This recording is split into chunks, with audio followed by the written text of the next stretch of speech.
योगश्चित्तवृत्ती निरोधाः, योगाने चित्तवृत्तीचा निरोध होतो. चित्तवृत्तीचा निरोध होणं हे योगाचं काय सांगितलं, फळ, मुख्य फळ म्हणून सांगितलेलं आहे.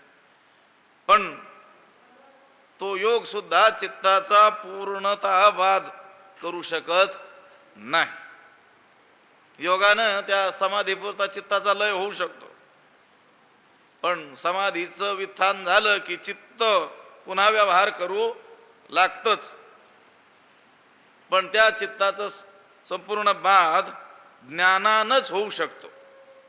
चित्त ज्ञानाने काय होतं, विरून जातं. ते स्वलाभ लाभलेपणे मन मनपणा ही धरुनेने शिवतले जैसे लवणे आपुले निज. ज्ञानानं स्थूल, सूक्ष्म आणि कारण अशा तिन्ही देहांचं तादात्म्य सुटतं. ज्ञानाच्या बरोबरीला कोणतं साधन येऊ शकत नाही. म्हणून ज्ञानासारखं पवित्र काय आहे, ज्ञानच आहे.